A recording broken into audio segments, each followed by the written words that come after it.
J'aime bien manger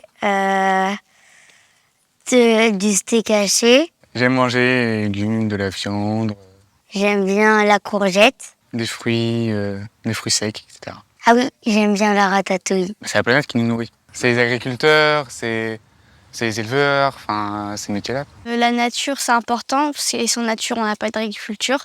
Mon papa est dans l'agriculture, il fait du bon travail et je suis fière de lui.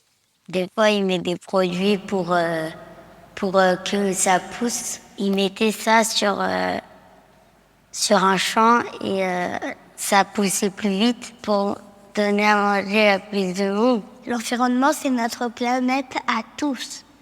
Et du coup, c'est important de la protéger. Parce qu'il y a des animaux, des insectes, les arbres, ça sert à faire du bois pour la cheminée ou faire des planches. En tout cas, ça nous fournit de l'oxygène. Par contre, s'il n'y a plus d'arbres, c'est très embêtant parce qu'il n'y a plus d'air.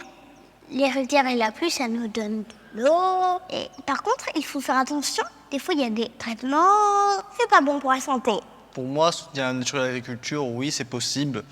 Parce que je vois pas pourquoi on ne pourrait pas soutenir les deux. Parce que je sais qu'il y en a beaucoup qui pensent qu'on ne peut pas faire les deux alors que c'est entièrement possible. Parce que eux, ils sont là pour nous nourrir. C'est pas leur rôle de nous de protéger la nature. Pour eux, leur rôle, c'est de pouvoir nourrir les personnes qui ont besoin de nous. Pour moi, tout le monde doit faire des efforts. Et ça, c'est pas qu'une partie qui doit en faire, c'est tout le monde. Je ne pense pas que les agriculteurs soient les premiers à s'occuper de la terre, parce qu'on est un peu tous concernés sur le sol. C'est aussi là où on vit, nous. Protéger la terre, c'est l'affaire de tous. Mon papa fait attention à la nature, il fait du bio et il nous donne à manger des choses bonnes. Je suis pour toutes les énergies renouvelables, mais je trouve qu'elles ne sont pas assez développées et qu'on pourrait faire mieux. Moi, j'habite en campagne.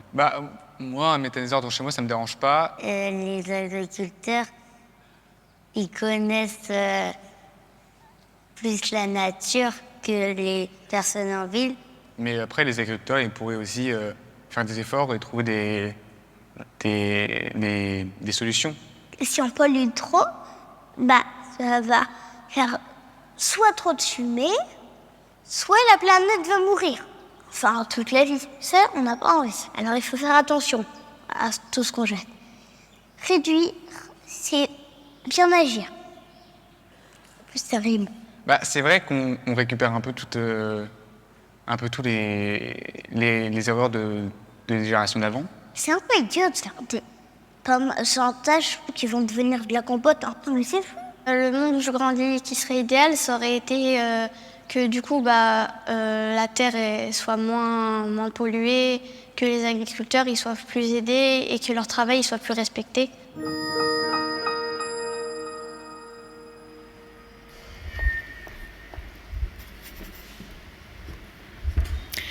Bonjour à toutes et à tous, soyez les bienvenus. Je suis ravie de vous accompagner tout au long de cette journée. Alors vous les avez entendus, ces témoignages sincères qui traduisent une vision tout en mettant en alerte. Quelle merveilleuse façon d'introduire cette journée dont le nom, fertile, soigneusement choisi et riche de promesses. Nous allons parler de souveraineté, de toutes les souverainetés d'ailleurs, d'urgence écologique, énergétique et alimentaire, avec toujours en ligne de mire cette vision un peu candide, vous les avez entendus, ces enfants, mais si futuristes, de ces enfants qui seront donc en quelque sorte les garants de tous nos débats aujourd'hui. Fertile, épisode 1, c'est parti. Et je vais tout de suite laisser la parole à Alexandre Rassaer, président du conseil département de l'Eure, qui est à l'origine de cette journée. Et je vous demande de l'accueillir bien fort, s'il vous plaît.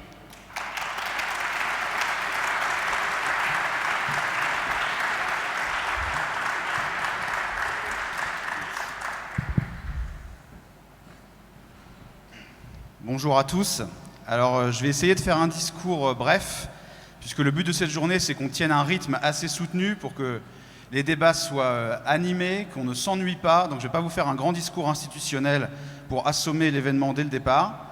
Je voulais remercier monsieur le sous-préfet qui est secrétaire général de la préfecture, préfet par intérim aujourd'hui, qui est présent ici. Remercier la maire du Neubourg, chère Isabelle, pour son accueil dans sa commune. Remercier Benoît et Mathieu Vauclin de la SEA Bocage pour leur accueil ici, ainsi que Monsieur Maurice pour le théiage du réseau, pour de nous accueillir dans ces locaux. Merci vraiment à eux, puisque le rendu est vraiment magnifique et c'est grâce à eux qu'on peut vous proposer ce cadre et on peut les applaudir de nous mettre à disposition ce lieu.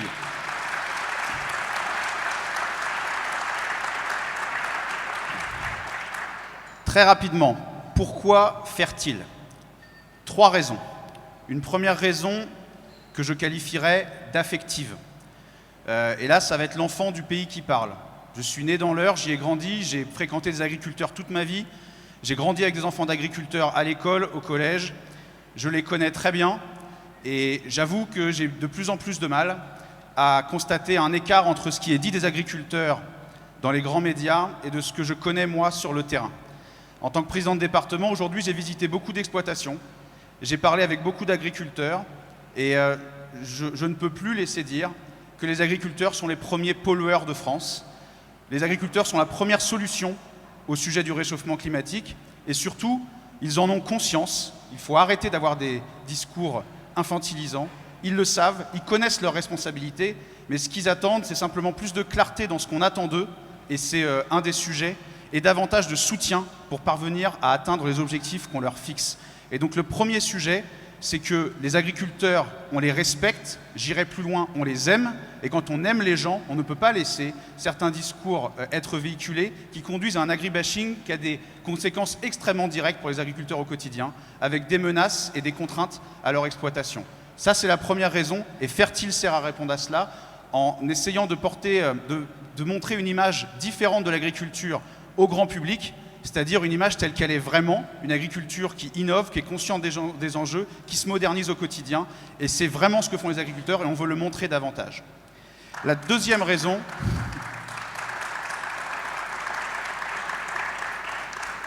c'est une raison politique, au sens noble du terme, et là, ça va être le président d'un département rural qui vous parle. Je ne supporte plus cette vision misérabiliste de la ruralité. Une forme de condescendance un peu urbaine qui voit la ruralité comme un monde figé dans sa bulle, figé dans un passé. Et ce n'est pas la réalité. La ruralité, elle vit, elle est pleine d'initiatives. Elle a des artistes, des entrepreneurs, des agriculteurs qui innovent, elle a des chercheurs, on a des créateurs. Et donc il est temps à un moment donné de montrer une autre vitrine de la ruralité que simplement une ruralité abandonnée où il ne se passerait rien, qui n'est pas conforme, encore une fois, à la réalité. Et Fertile sert à montrer qu'on est capable, à la campagne, d'organiser des événements de cette qualité, de débattre à un très bon niveau, et j'y reviendrai, et de montrer que nous avons beaucoup de forces vives sur les territoires et qu'on doit plus le dire, parce que moi, je ne sais pas vous, mais mon ambition, c'est pas de faire pitié.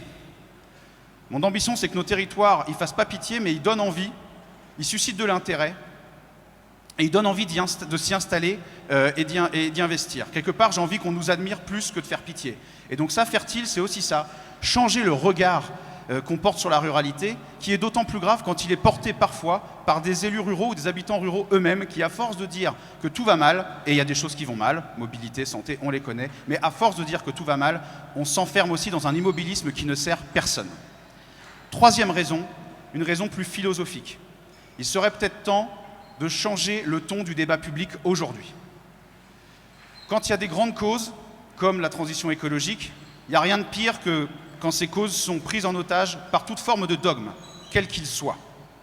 Et il est important de créer des espaces de discussion, des vrais espaces de discussion, où on peut débattre sereinement, et où on n'est pas dans la posture politique, idéologique, syndicale, mais on est dans l'apport de solutions concrètes, opérationnelles, pour réellement changer les choses, sans a priori. Mais quand le dogme dicte la pensée, quand le dogme se plaque sur la réalité, eh bien c'est là qu'on commence à avoir des difficultés à réellement avancer. Et donc Fertile, c'est aussi ça, c'est un cadre de discussion ouvert. Il n'y aura pas que des propos consensuels aujourd'hui. Et d'ailleurs, dans les propos qui sont passés, je suis sûr qu'il y a des choses qui vous ont plu à certains, d'autres moins à d'autres, là, chez les enfants. Mais c'est ça le but aussi, mais c'est de s'en parler en se respectant mutuellement et en essayant d'avancer. Et ça, c'est une ambition Alors c'est à notre échelle, mais qu'on sorte des postures, des polémiques inutiles et qu'on se mette enfin à réellement discuter. Fertile, c'est ces 3 choses-là et c'est les 3 raisons qui nous ont poussés à le faire. Maintenant, c'est une aventure collective et je tiens à remercier les services du département, au premier chef Orlane Joregui et Clément Amédro qui ont beaucoup participé à cette journée, mon vice-président Jean-Paul Legendre qui est présent, les autres élus du département, Pascal Allard, les membres du comité d'éthique, puisqu'on avait un comité d'éthique qui a fait en sorte de vous proposer le meilleur contenu possible, le plus équilibré, le plus pertinent, Alexandre Quillet, Jean-Charles Deschamps, Olivia Ruche, Alain Brinon, Sébastien Windsor, que je remercierai d'ailleurs après, et Pascal que j'ai déjà cité. La Chambre d'agriculture, Sébastien Windsor nous rejoindra en fin de journée. Pour nous, c'est extrêmement important d'avoir cette légitimité-là, d'être en partenariat avec la Chambre. Et je remercie aussi Gilles Liévins, le président départemental qui est avec nous. Je remercie les intervenants qui nous font un vrai honneur d'être présents avec nous aujourd'hui. Parce que pour un département comme l'Eure, qui a vocation à organiser un événement d'ampleur nationale, c'est important d'avoir des gens qui pèsent, qui comptent, qui ont toute légitimité pour s'exprimer, qui nous font l'honneur de venir sur notre territoire, nous partager leur expertise, leur expérience. Et enfin, merci à vous tous pour votre présence. Déjà, le fait que vous soyez si nombreux est déjà un succès pour nous. Ça nous touche énormément. Ça veut dire qu'on touche un sujet qui compte et qui vous intéresse. Et en particulier, merci aux agriculteurs présents. On vous aime, on fait cet événement aussi pour vous, avec vous, et sachez qu'on sera toujours à vos côtés pour défendre l'agriculture, pour défendre vos intérêts et pour vous défendre face à certains discours simplistes qui vous touchent au quotidien, qui vous blessent, je le sais, et on est là pour y travailler et pour vous défendre. Enfin, c'est une belle aventure, donc profitez un maximum, restez le plus longtemps possible s'il vous plaît, on aura l'occasion de discuter, d'échanger, et je serai présent toute la journée à votre disposition. Merci à tous.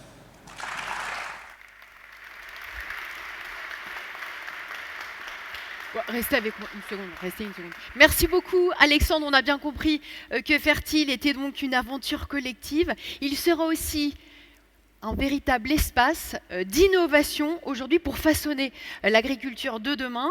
Alors, on a voulu comprendre quel était le contexte et surtout la trajectoire qui était suivie par le ministère de la Transition écologique. Et on est allé poser la question à Sophie Mourlon, qui est directrice générale de l'énergie et du climat au ministère de la Transition écologique.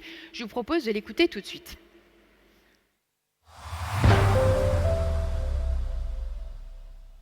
Bonjour à tous et merci de cette opportunité de parler de la politique énergétique. Effectivement, aujourd'hui, notre objectif cardinal pour la politique énergétique et la politique climatique, c'est la décarbonation de notre économie, la décarbonation de l'ensemble de nos activités. Nous avons plusieurs grands piliers d'action. Pour cela, les priorités, c'est d'abord de réduire les consommations d'énergie par la sobriété et par l'efficacité énergétique, et c'est de sortir des énergies fossiles en développant l'ensemble des énergies décarbonées, le nucléaire et les énergies renouvelables, pas seulement électriques, également le biogaz, les biocarburants et la chaleur renouvelable.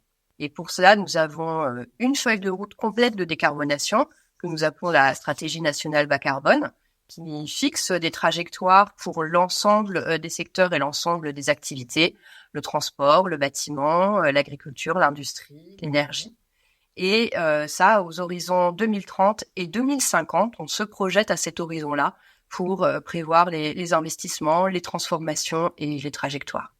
Et puis un document opérationnel, la programmation pluriannuelle de l'énergie, qui fixe à 10 ans nos priorités d'investissement dans le domaine énergétique pour développer comme l'ensemble des énergies décarbonées et préparer l'ensemble de la transition avec des objectifs à 2030 et à 2035 qui sont cohérents avec nos engagements internationaux et avec nos priorités françaises. Aujourd'hui, le secteur de l'agriculture fait partie des grands secteurs d'activité français et donc des grands secteurs émetteurs de gaz à effet de serre en France. L'empreinte carbone alimentaire de la France, c'est 140 millions de tonnes d'équivalent CO2 ou, pour être plus concret, c'est 22%, donc un petit quart de l'empreinte carbone globale des Français. Alors, dans cette empreinte carbone alimentaire, il y en a une petite moitié qui est importée, qui n'est pas produite sur notre territoire. Mais donc, ça veut dire qu'il y en a une grosse moitié qui est produite sur notre territoire, avec l'élevage qui représente aujourd'hui la majeure partie des émissions de gaz à effet de serre de l'alimentation française. Comme je l'indiquais, la transition, elle doit impliquer tous les secteurs. Et donc, tous les secteurs ont une baisse des émissions de gaz à effet de serre à organiser, avec des solutions qui sont différentes et qui se construisent selon les territoires et selon les secteurs. Pour l'agriculture, l'objectif que nous nous fixons, et le secrétariat général à la planification écologique pourra y revenir, c'est une baisse de 22% des émissions de gaz à effet de serre à l'horizon 2030. 22%, c'est beaucoup, mais c'est moins en moyenne que l'obligation qui est faite à la décarbonation de l'ensemble des émissions françaises, qui est de moins 55% à cet horizon. Donc l'agriculture en prend sa part à un rythme qu'on met en rapport avec ce qui a pu être fait historiquement. On a à peu près 8% de baisse des émissions entre 2015 et 2021. Donc on voit que beaucoup reste à faire. Pour cela, on accompagne le secteur de l'agriculture en lien étroit avec le monde agricole dans les différents secteurs que j'ai indiqués. Un dernier mot qui concerne l'agriculture, c'est que le changement climatique, il est déjà à l'œuvre. Et ça, on l'observe, on l'a observé ces dernières années. C'est une évolution qui va impacter le secteur agricole très fortement, comme beaucoup de secteurs de la vie économique, mais très fortement le secteur agricole. Et donc, c'est également un sujet sur lequel il faut qu'on travaille ensemble pour accompagner là aussi les pratiques agricoles, pour les préparer à ce climat qui change, parce que le coût de l'inaction serait très supérieur au coût de l'action dès maintenant. L'agriculture est un domaine, est un secteur dans lequel il y a beaucoup à faire au service de la transition énergétique, en collaboration étroite avec les agriculteurs et avec le monde agricole, par la surface qui est disponible dans le secteur agricole et aussi par la capacité à produire des bioénergies. Alors, commençons par la surface. Il est évidemment en aucun cas question de monopoliser ou de mobiliser une part substantielle de la surface agricole pour faire autre chose. Mais avec moins d'1%, beaucoup moins d'1% de la surface agricole, on peut développer du photovoltaïque et répondre aux objectifs qu'on s'est fixés pour la programmation pluriannuelle de l'énergie. On développe le photovoltaïque en priorité sur des espaces déjà artificialisés, les parkings, les bâtiments. La décarbonation de notre système ne se fera pas uniquement par l'électrification, mais également par ces différents produits dont on a besoin pour remplacer les fossiles, le gaz fossile et le pétrole. Donc, ces pratiques se développent, nous les accompagnons, nous les soutenons financièrement d'ailleurs pour un grand nombre d'entre elles, et c'est un dialogue constant que nous avons avec le monde agricole pour permettre ce développement harmonieux des bioénergies, en gardant en priorité l'usage de la biomasse comme aliment, comme matériau, et puis l'énergie au service de la décarbonation de l'ensemble des autres secteurs, et puis de l'agriculture aussi, avec par exemple les biocarburants pour faire fonctionner les machines agricoles. Je trouve que cette initiative est formidable parce que la transition énergétique et la transition écologique d'une manière générale, elle se fera avant tout sur le territoire, sur le terrain, dans l'agriculture, dans des projets concrets. Et donc ce dialogue au niveau des territoires, il est fondamental. Il est fondamental aussi ce dialogue entre vous et nous pour permettre de faire évoluer les règles, de bien comprendre quels sont les éléments facilitants et puis les éléments bloquants, quelles sont les inquiétudes, quelles sont les réponses. Et nous, on a envie d'entendre aussi vos réponses et vos idées.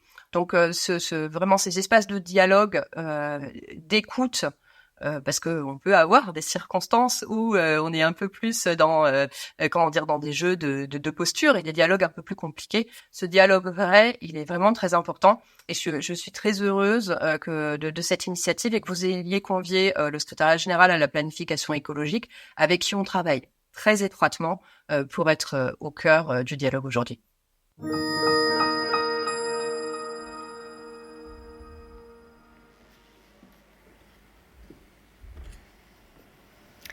Emmanuel, voilà, vous pouvez rester avec moi pour le moment.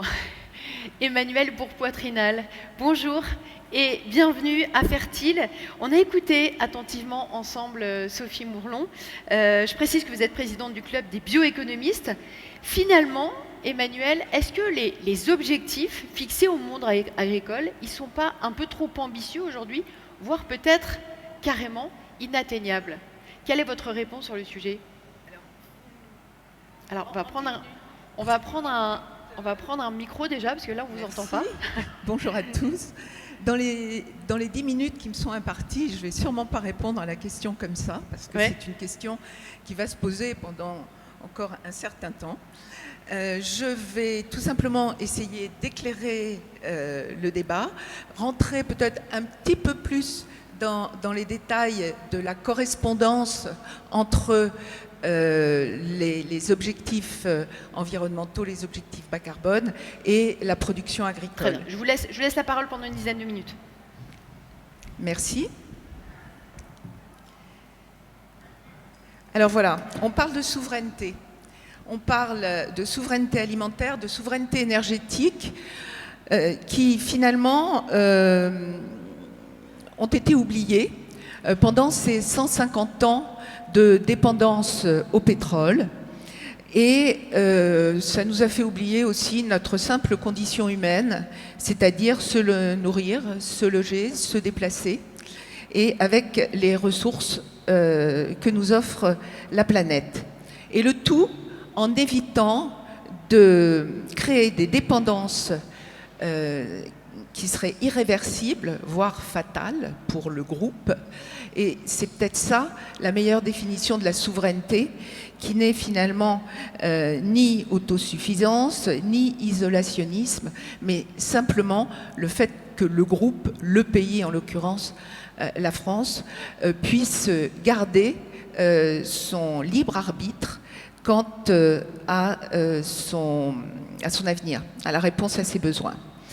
Alors, en France, en 2024, du côté alimentaire, nous avons malgré tout des signes alarmants, avec un solde positif, diminué par 2 en 2023, et qui ne reste positif que grâce aux vins et spiritueux.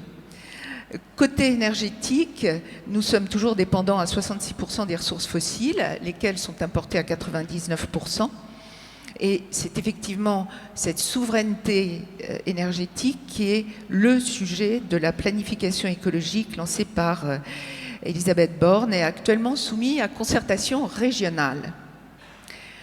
Voilà, et tout ça, ces deux souverainetés à concilier, c'est dans un nouveau monde où émergent de nouveaux concepts comme One Health, une seule santé, et sur fond de crise géopolitique, de croissance démographique, d'insuffisance des ressources naturelles, mais aussi d'accords internationaux qui essayent d'anticiper sur notre avenir global.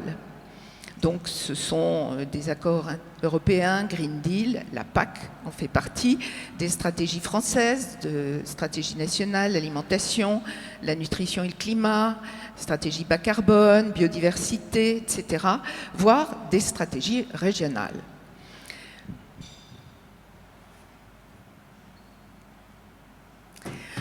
Alors cet objectif majeur de la neutralité carbone engage l'agriculture et l'énergie, évidemment, avec un objectif qui n'est pas de réduire à zéro les émissions en 2050, mais simplement d'avoir un solde, en l'occurrence d'environ 80 millions de tonnes, qui serait neutralisé par un puits de carbone équivalent.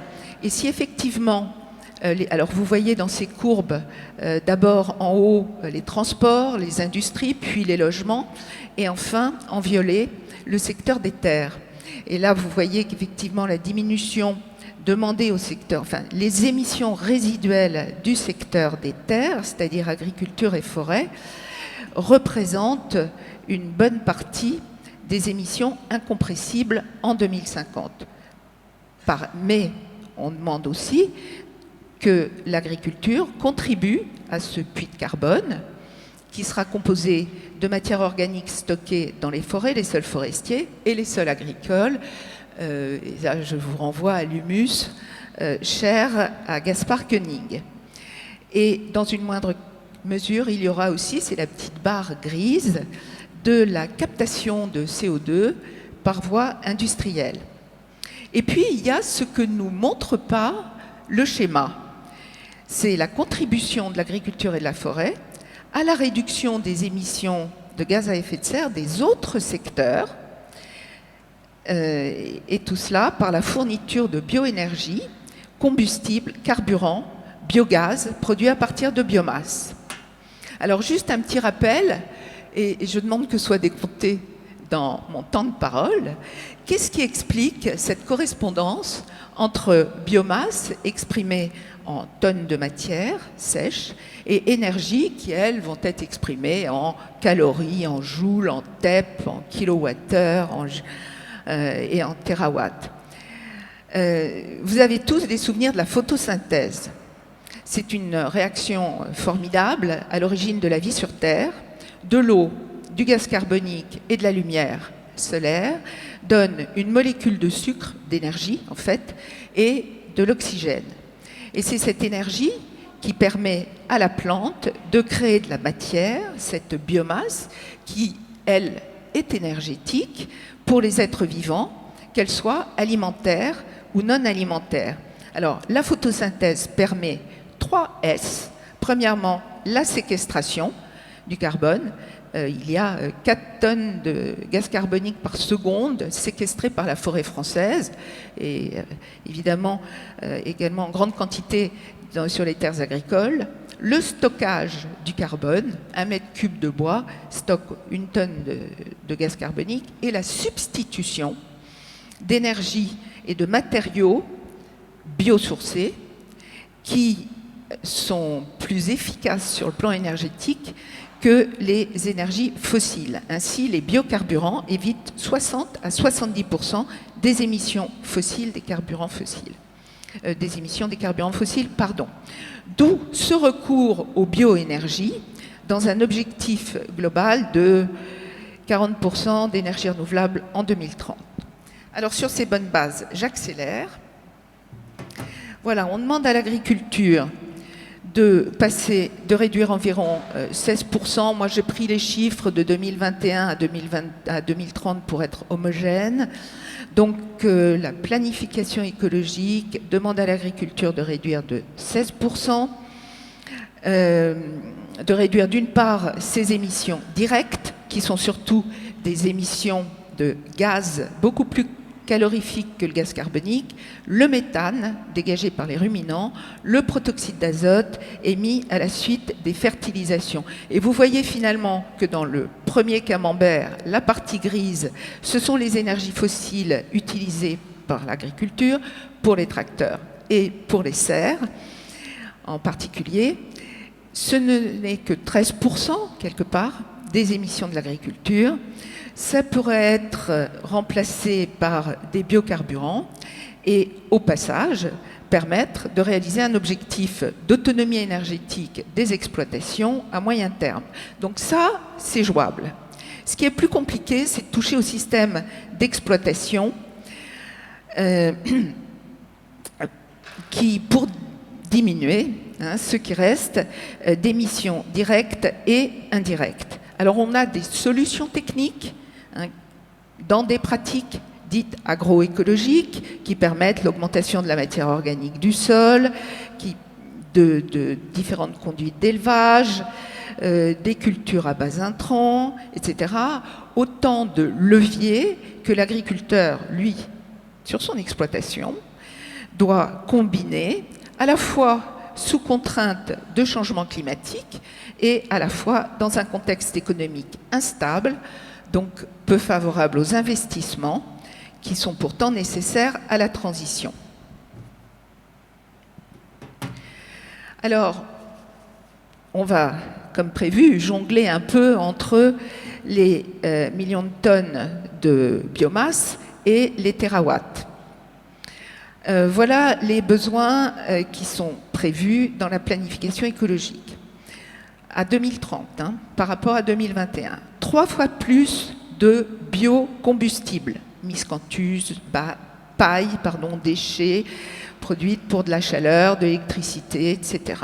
3 fois plus de biocarburants pour les transports, en accélérant la production de biocarburants de deuxième génération qui, eux, utilisent la matière qui n'est pas forcément la matière alimentaire. 4 fois plus de biogaz pour les industries, les logements et la production d'électricité, sachant que le modèle français a plutôt favorisé des méthaniseurs agricoles, qui sont des petites structures, mais qui ont des co-bénéfices importants, grand intérêt, d'une part pour la résilience des exploitations, mais aussi pour la couverture des sols et pour l'apport de fumure organique. Donc là, j'en profite juste pour signaler qu'il y a vraiment des complémentarités entre les enjeux alimentaires et non alimentaires. Ce sera aussi le cas du biodiesel, par exemple, qui est produit de façon tout à fait parallèle avec des tourteaux. Voilà, donc en tonnes de biomasse, ce sont 28 millions de tonnes pour les bioénergies, auxquelles on ajoute 10%, c'est-à-dire plus 10% de la production de biomasse actuelle, auquel on ajoute 15 autres millions de tonnes de biomasse nécessaires pour combler les importations et assurer le puits de carbone. Verdict, nous avons aujourd'hui un déficit de 20 millions de tonnes de biomasse clairement identifié à régime alimentaire constant. Alors du coup, on va passer aux hectares. Puisque tout ça se fait sur une surface de 30 millions d'hectares agricoles, 54% de notre pays, 2 tiers en grande culture, 1 tiers en prairies qui produisent 265 millions de biomasse, aujourd'hui utilisées à peu près à 92% pour l'alimentation, et le retour au sol qui est nécessaire à la fertilité, donc utilisé pour aujourd'hui non compressible a priori. Alors, hormis une évolution de régime alimentaire, il reste des possibilités, d'une part quand même de jouer sur les importations et les exportations, de commencer à répondre aux besoins en bioénergie avec des disponibilités dites accessibles, c'est-à-dire plus de cultures intermédiaires, une meilleure gestion des déchets, etc. Et ça, tout ça nous rappelle cette synergie possible entre production alimentaire et production énergétique. Enfin, trouver des solutions pour sortir de l'impasse des 20 millions de tonnes par le colmatage des pertes agricoles. Rappelons tout de même qu'il y a à peu près 50 000 hectares par an de terres artificialisées avant la mise en œuvre du zéro artificialisation nette et qu'il y a aussi 20 000 hectares de terres par an abandonnées, délaissées par l'agriculture pour des raisons économiques suite au changement climatique dans la plupart des cas. Voilà. Et oui, donc la deuxième piste, c'est aussi, pour trouver des solutions, la recherche, l'innovation, en visant plus d'efficacité, à la fois du côté des énergies, mais aussi du côté de la production biomasse. Et oui, la décroissance en matière de biomasse est fortement contre-indiquée dans l'économie bas carbone. Je pense qu'il faut le rappeler parce que c'est pas toujours intuitif. Voilà. Donc j'en arrive. Voilà, je passe sur les 1% consacrés qui devront être peut-être un petit peu étendus pour le photovoltaïque, mais on voit que c'est une faible proportion. Et pour les éoliennes, là, on est carrément dans l'épaisseur du trait. Alors, les solutions, c'est localement qu'on va les trouver. En tout cas, ce serait dangereux qu'elles ne soient pas considérées avec tous les enjeux locaux. Et c'est pour ça que nous sommes là, avec des agriculteurs qui sont aujourd'hui et demain plus ou moins énergiculteurs, face à une transition complexe, la plus complexe des transitions écologiques, c'est pas moi qui l'ai dit, c'est Jean-Marc Jancovici. Parce que ces acteurs, ces agriculteurs, sont à la fois des acteurs économiques et des acteurs écologiques. Et c'est important d'insister, parce que les uns et les autres qui participaient au débat public, cette composante écologique du métier d'agriculteur est souvent oubliée dans la comitologie des politiques publiques. Voilà, les collectivités sont bien évidemment partie prenante puisqu'elles disposent de compétences sociales, économiques, environnementales et en aménagement du territoire. Elles ont des outils pour répondre à la gestion des biens communs, l'eau, l'air et surtout les sols, le foncier. Et bien entendu, sur fond de recherche d'équilibre entre l'urbain et le rural.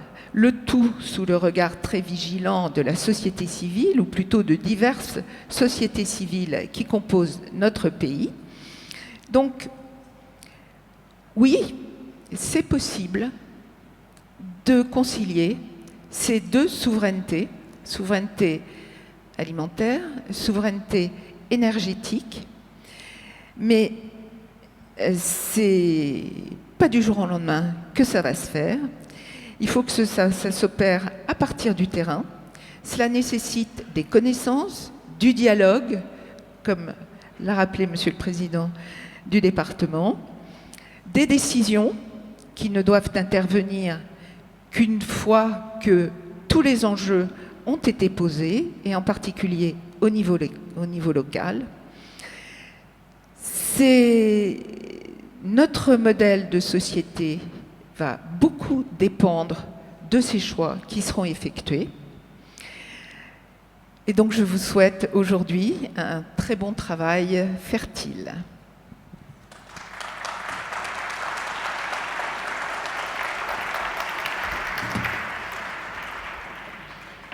Merci beaucoup Emmanuel, merci infiniment. Tous ces chiffres vont évidemment infuser tout au long des tables rondes de cette journée, et notamment celui des souverainetés dont vous venez de parler à l'instant.